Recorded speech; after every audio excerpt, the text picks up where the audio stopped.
Bakunzi ba El Bishasha, karibu ku rukurikirane rw'amasanamu tuvuga ku vyerekeye P-Network. Turacabandanya tuvuga ivyerekeye P-Network, haracasigaye utuntu tugomba kubanza kuvugana imbere yuko mubandanya mubaza namwe ibibazo muzoba mufise ku vyerekeye kuri P. Uno musi ikintu ngomba kuvuga ni urutonde rw'ibintu 8 uteza kugira imbere yuko amahera yawe ava muri pin irya application akaja ku ngodo. Kuko wo kubaza ati mbega amapi bayahanahana gute? Pi kugira muzihanahane ukoresha ikintu bita wallet. Wallet ni ngodo mu congereza. Ivyo rero mu kubikora ukoresha wallet. Mu gukora wallet rero ukoresha ikintu bita P-browser. Ayo ma etape ndiko ndavuga, ubwo rutonde rw'ibintu 8 ndiko ndavuga uteza kugira, nuko icambere na mbere uteza gutahura yuko mu kubikora ugenda muri option. Option ni turiya tuntu dutatu turi hejuru ibubamfu. Hariho uturongo dutatu nitwo option. Uraja muri turiya tuntu dutatu ugafyonda kuri option, hama ugaca ufyonda ahantu handitse Mainnet. Ufyonze kuri Mainnet ucuja indani ahantu handitse kuri Checklist Mainnet. Checklist Mainnet niho ushobora kubona urutonde rw'ivyo bintu 8 utegerezwa kugira ushobore kurungika amahera yawe ave muri application, ave muri P, aje muri wallet. Muti bigenda gute rero?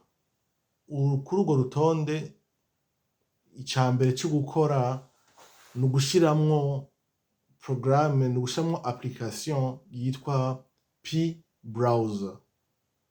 P-browser mu kuyishiramwo uja kuri Play Store canke ukaja kuri App Store, hanyuma ukarondera iyo application yitwa P-Network. Noneho apana P-Network, P-browser, winjiye muri option Mainnet, Checklist Mainnet, ugaca ufyonda kuri etape ya mbere, ubwo nyene ikikujana kuri App Store canke ikakujana kuri Play Store, ugaca uteresharja, ugaca ushiramwo iyo programme indani muri telefone. Imaze kujamwo, ico kiba giheze. Etape ya mbere ibibaye sawa. Ubona gute ko yabaye sawa? Icisa n'urwatsi rubisi, icisa na vert. Hanyuma kuri rwa rutonde ikigira kabiri uteza kugira ni ugucrea wallet. Uti bacrea wallet gute? Bacrea wallet baciye muri P-browser. Muri P-browser niho ujamwo indani ugafyonda kuri P-browser, ukinjiramwo indani. Mugabo mu kwinjira muri P-browser irya mbere utegereza kubanza kwiconnecta, kubera P-browser ibiri connecte na na application yawe ya P. Kugira wiconnecte rero kuri application ya P-browser, uca muri P, ukagira option twa tuntu dutatu tw'uturongo turi hejuru ibubamfu, ugafyondaho, ugaca ufyonda kuri P-browser. Ufyonze kuri P-browser ikikwereka aho ufyonda kugira wiconnecte. Uca ufyonda kuri so connecte a P-browser, ugaca winjiramo. Umaze kwinjiramo rero niho uca ubona ahantu hari P-wallet. Wallet ya P rero umaze kuyinjiramo biroroshe cyane. Baca bakubwira bati ugomba kugenera wallet, donc ugomba gucrea wallet. Ugomba kugeneratinga wallet rero uca ufyonda iyo bouton, wallet bibaye creye. baca baguha amajambo 28, baca baguha 24 mots zibaye créé.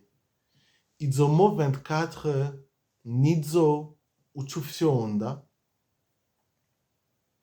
ukinjiramwo indani ugaca ugenda ukazibika aha data, kuko ayo mahera yawe za miliyoni nkunda kubabwira, za miliyoni zizoja indani muri iyo wallet. Nibaza rero ko none ndababwira ko ari ibintu vyo kubika ahantu ha data. Ahantu abantu nkunda kubabwira nti bika ahantu h'ubwoko butatu. Ahambere bose biyumvira ni ugufata screenshot. Mugihe iyo screenshot ishobora gufata, iyo screenshot ni ku batayizi, ni bimwe bafotora ukagira isanamu y'ivyo uriko urabona. Ariko iyo sanamu niyagwa ku muntu atayigenewe ashobora kuyikoresha nabi, ni ukuraba rero mukayibika ha data. Yego screenshot irabika. Ubundi bwoko bwa kabiri bwo kubika ni email. Uragenda ukabishira muri email ukavyirungikira ukabibika ahantu. Canke uburyo bwa gatatu ni ukuvyandika ahantu. Ariko ni ukuraba ko uvyandika neza, n'amajambo y'icongereza. Urudome rumwe rubuzemwo biba biheze. Niyo mpamvu bobo baduproposa ko twogira copier coller, mu congereza copy paste, kugira ubike ivyo bintu indani. Umaze kubibika rero nta kintu na kimwe kigoyemwo. Ugenda gupestinga canke ugenda gukola. J'espère ko ivyo niko ndavuga harimo utuntu dukeyi tujanye na informatique, kuko copier coller utazi ngene ikora bishobora kugucanga gatoyi, mugabo nizere yuko atavyuzi urashobora kubwira umuntu abizi akagufasha. Atavyuzi urashobora kuzombwira ukankontakta nkazogufasha, nta na kimwe. Ariko ico nokubwira nuko bagira copier coller. Bamaze kugira copier coller, umva urakopia ayo majambo ukagenda ukayabika ahantu. Nivyo. Mu nyuma umaze kubigira hariho na empreinte digitale, ama fingerprint, urashobora kuyikonfigura nayo nyene. Ibikurikira ni ikigira gatatu. Ikigira gatatu tuza gukora ni ukubika ayo majambo ugakonfirma. Ukonfirma wallet rero uragaruka kandi muri ya wallet yawe ugashiramwo ya majambo kandi ugacuvuga uti confirmer wallet.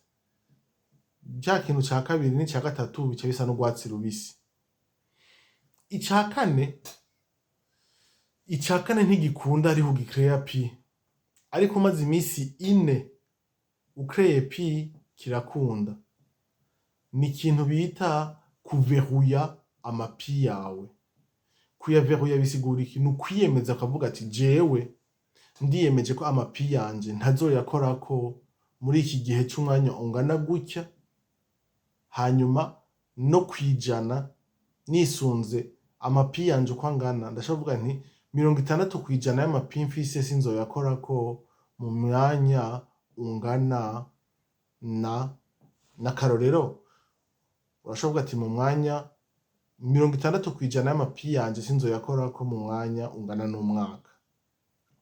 Ngiriye ko ndabaha akarorero kanje, je navuze ko amapi yanje 100% ntazoyakorako mu kiringo c'imyaka 3. Murumva yuko uwo mugambi ndawizeye cane. Ndinze mvuga yuko ntazobikorako mu myaka 3, nuko ndavyizeye. Sinzi mwebwe, ariko ndazi ko hariho abarundi bari maso. Ndazi ko hariho abameze nkanje bariko barabikora, kandi ni vyiza cane, ndabateye intege. Nkuko namwe muzintera mumbwira muti ivyo ukora turabishima, urazobandanya ubikora, turagushigikiye. Ndabashimiye cane. Ikigira gatanu bacita KYC. Ni impfunyapfunyo yo mu kinyamazuru yitwa Know Your Customer. KYC bisigura Know Your Customer. Ni kugira bamenye ko uri umuntu w'ukuri, bakabona akarangamuntu yawe canke urupapuro rw'inzira passport canke urupapuro rwo gutwara umuduga ico bita permis de conduire. Kimwe muri ivyo bitatu uragitanga ukemeza kuri umuntu, bakagufata amasanamu ugatwenga, ariko nta kintu na kimwe kigoyemo. Gusa atavyuzi urashobora kubwira umuntu abimenyereye akagufasha, ariko nta bintu bigoyemwo.